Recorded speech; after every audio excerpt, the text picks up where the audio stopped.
E o anticristo é citado no Apocalipse? Não é citado no Apocalipse, para surpresa de muitos. Então vamos lá. Então segura essa daí, segura. Muito bem.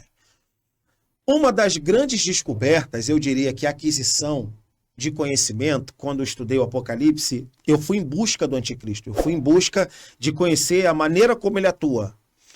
E visitei o Apocalipse. E para minha surpresa, eu não encontrei o anticristo no Apocalipse. Eu vou dizer de novo, para não dizer que foi acidental. Para minha surpresa, eu não encontrei o anticristo no Apocalipse. Será que você consegue encontrar? Tenta me provar. Eu não encontrei o anticristo no Apocalipse. Ah, então não existe anticristo? Sim, sim, existe. Mas eu, particularmente, gosto de trabalhar a partir de uma compreensão que o Apocalipse me dá. Verdade de número 1 que o Apocalipse me dá. Haverá um testa de ferro. Haverá um testa de ferro que formará uma coalizão com o diabo e com um aparato. Isso aqui eu explico numa outra ocasião. No entanto, ele não atuará sozinho, o que já me deixa alerta quanto a uma ação não individual, mas uma coalizão. Isso porque o Apocalipse capítulo de número 13 mostra uma besta com 7 cabeças e 10 chifres.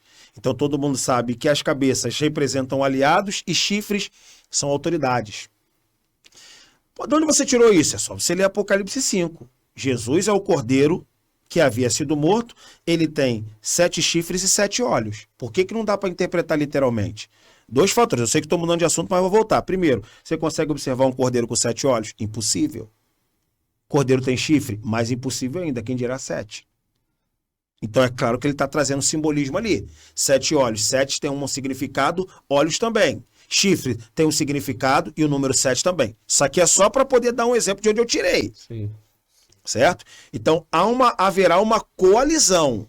Isso é bíblico. Haverá uma coalizão. E essa coalizão é uma coalizão que se oporá ao cristianismo.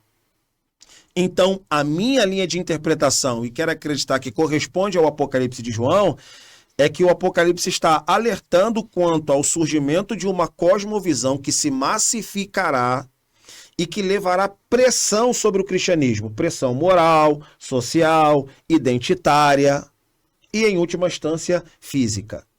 Beleza? Aí agora chegou a hora. Ué, Douglas, mas em que tempo isso vai acontecer? Eu não preciso especificar o tempo, porque isso sempre aconteceu. Na história do cristianismo, está acontecendo, e se Jesus não voltar daqui a 50 anos, continuará acontecendo. Então, essa coalizão que se massifica e que se potencializa é aquilo que a gente pode chamar de anticristianismo. E aí agora a gente faz a pergunta. Então a gente não precisa esperar para que isso aconteça, porque isso já acontece. Se você olhar, por exemplo, dados internacionais, você vai ver que cresce a islamização do mundo. Você vê em países islâmicos em que se criminaliza o cristianismo. E no Brasil, vou usar dizer no Brasil. E no Brasil, penso que a coisa está tomando uma proporção para isso. Vai criminalizar a liberdade de expressão. Já está acontecendo ou não está, gente? Já está acontecendo ou não? Então, primeiro ele criminaliza a liberdade de expressão. Daqui a pouco ele criminaliza a liberdade religiosa. Então, se a coisa tomar uma proporção, eu tenho que esperar para esse tal do anticristo aparecer? Não, eu prefiro interpretar o bojo. E quando eu interpreto o bojo, baseado em Apocalipse 13, eu entendo, rapaz, parece que já há realmente uma coalizão que vai fazer pressão ao cristianismo. Se não vai criminalizar o cristianismo, vai, de certo modo, afetar as bases da liberdade religiosa. Outra coisa que eu poderia dizer baseado nisso ainda, mas é importante que se diga na Bíblia. Na Bíblia, por causa dos encrenqueiros de internet. Apocalipse, capítulo de número 13, é dito um versículo que para nós é áureo. Para nós é áureo. A ação desse pretenso anticristo, ela é sintomática, pois no versículo de número 6 é dito assim: e abriu a boca em blasfêmias contra Deus, para blasfemar do seu nome, do seu tabernáculo e dos que habitam no céu. Caramba, o cara não trabalha nem contra os que habitam na terra. Isso é suspeito. Vamos lá. Então, surge esse pretenso anticristo e ele desenvolve o seu ministério. O seu ministério, segundo ele, é abrir a boca contra Deus, contra o seu tabernáculo, que no livro do Apocalipse é uma ideia de habitação celestial, é como se Deus habitasse num tabernáculo lá em cima. Isso aí te explica numa outra ocasião. E dos que habitam no céu. Os que habitam no céu, ao que parece, são os mortos. É como se ele estivesse trabalhando, isso é revelador. É como se as forças do anticristo estivessem trabalhando para acabar com aquilo que a gente chama de transcendência. Ele blasfema. É como se fosse o seguinte, cavaleiros. Ele existe para afrontar as regiões celestiais. É como se ele não desse a mínima de importância para nós aqui. Mas ele afetando a Deus, o seu tabernáculo e os que habitam no céu, ele acaba com transcendência. Por que não traduzir isso agora para o anticristo que afeta uma esperança de vida eterna no cristão? Disseminando, portanto, ateísmo, secularismo e não transcendência. Olha como é que é uma interpretação reveladora. Aí eu tenho que esperar ele chegar, ou olho para as estatísticas em que se detecta o crescimento do ateísmo. Em que antes você tinha as pessoas assim, meu irmão, eu tenho medo de ir para o inferno. Hoje a pessoa fala assim, não existe nem céu e nem inferno. Então o que está acontecendo? Se quiser me julgar errado, faz parte. Apocalipse 13, versículo de número 6, esse pretenso anticristo vai trabalhar contra a esperança da igreja, que é o que a gente prega.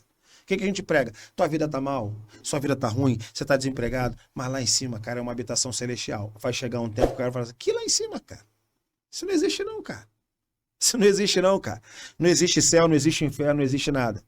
Aí eu vou citar um texto de um teólogo puritano, que ele diz o seguinte, na terra há muitos ateus, no inferno nenhum.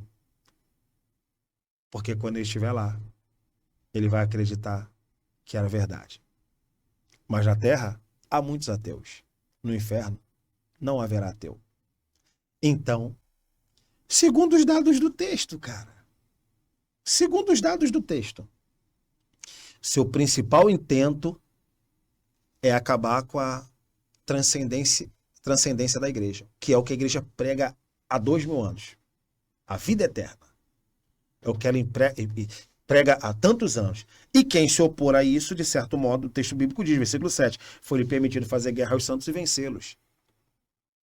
Ou seja, esse pretenso anticristo, porque o Apocalipse sequer menciona o nome dele, não fala, não usa o termo anticristo, então eu já prefiro interpretar como sendo uma coalizão. E não estou sozinho não, há referenciais teóricos que fundamentam isso.